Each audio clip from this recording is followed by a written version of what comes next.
Assalamualaikum warahmatullahi wabarakatuh. Nama saya Zahidah Atika binti Abdul Wahab, nombor matrik C19A0851. Tajuk tugasan saya ialah peranan mitos dalam konteks semasa berserta aplikasi teori dan contoh-contoh yang relevan. Jadi kita pergi ke bahagian yang pertama, iaitu pengenalan. Cerita mitos adalah sejenis prosa yang dianggap benar dan suci oleh masyarakat. Cerita mitos juga dipercayai oleh masyarakat bahawa ia pernah terjadi dahulu.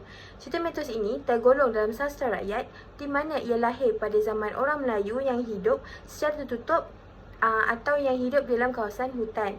Cerita mitos ini disampaikan melalui mulut ke mulut, iaitu melalui sastra lisan.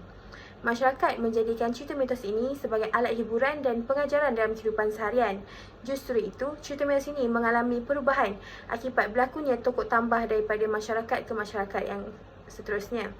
Mitos ini berfungsi juga untuk menceritakan tentang kejadian-kejadian alam yang berlaku di sekeliling masyarakat. Dan ini saya menggunakan teori rasional. Teori rasional ini adalah dia memahami peristiwa alam dan kuasa yang berlaku dalam kehidupan seharian manusia. Teori ini menjelaskan tentang dewa-dewi yang mengawal kejadian alam semula jadi. Dengan menggunakan teori rasional ini, pengkaji ingin menghuraikan tentang peranan-peranan mitos dalam konteks semasa. Bahagian seterusnya adalah sorotan kajian.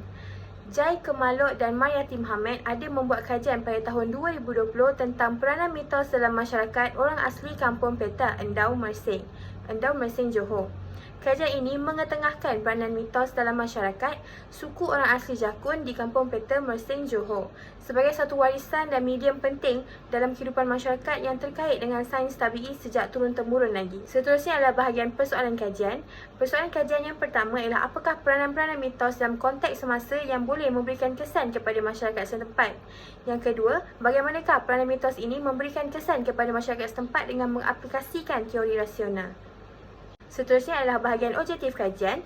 Objektif kajian yang pertama ialah mengenal pasti peranan-peranan mitos dalam konteks semasa yang boleh memberikan kesan kepada masyarakat setempat.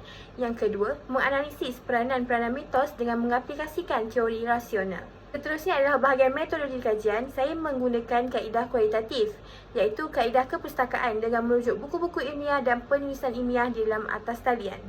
Seterusnya adalah bahagian analisis kajian. Berikut adalah sebahagian daripada analisis kajian saya. Yang pertama ialah peranan terhadap individu.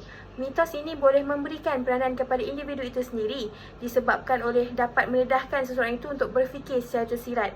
Lantaran itu, cerita mitos ini juga mempunyai perkara-perkara yang tersembunyi dan mistik yang sukar untuk difahami oleh masyarakat, seperti yang berkaitan dengan kejadian alam semula jadi. Cerita mitos yang diperolehi seperti misteri pinjaman peralatan kenduri di Batu Pak Johor ini yang banyak menimbulkan tanda tanya kepada masyarakat sekeliling. Disebabkan itu, ia boleh dijadikan manusia untuk berfikir secara tersirat ataupun mendalam lagi bagaimanakah kejadian tersebut boleh berlaku pada ketika itu. Peranan yang kedua ialah peranan terhadap warisan budaya. Kisah-kisah mitos ini banyak tentang asal-usul nama tempat dan kejadian-kejadian alam mistik. Mitos ini boleh memainkan peranan untuk mengekalkan suatu warisan kawasan tersebut. Hal ini dikatakan kerana kisah-kisah yang berkaitan tentang asal-usul tempat ini wujud daripada nama flora dan juga fauna. Sebagai contoh, kisah minyak beku di Batu Pak Johor, kisah ini bermula daripada penduduk kampung di Batu Pak Johor. Nama perkampungan minyak beku ini wujud daripada nama sebuah pokok yang bernama pokok keruing. Pokok tersebut tidak mengeluarkan cecair seperti selalu akibat perubahan cuaca. Si tukang cerita ada juga menceritakan bahawa akibat daripada hasil pokok itu membeku, penduduk di sekitar kampung tersebut membakar pokok tersebut untuk mendapatkan hasilnya semula. Kisah ini boleh dikaitkan dengan teori yang digunakan, iaitu teori rasional, kerana ia memahami peristiwa alam dan kuasa alam yang terjadi pada ketika itu. Seterusnya adalah bahagian yang terakhir, iaitu kesimpulan. Cerita mitos ini banyak memainkan peranan dalam diri individu itu sendiri ataupun pada masyarakat. Cerita mitos ini banyak memberikan pengajaran kepada kehidupan seharian supaya menjadi lebih baik dan berhati-hati dengan persekitaran semula jadi. Kisah-kisah yang disampaikan daripada nenek moyang kita mempunyai banyak kisah yang tersirat dan mempunyai banyak pantang larangnya yang patut kita patuhi. Walaupun cerita mitos ini mengalami tokoh tambah, tapi ianya masih relevan dan boleh dipercayai lagi, yang perlu dipelihara. Sekian, terima kasih.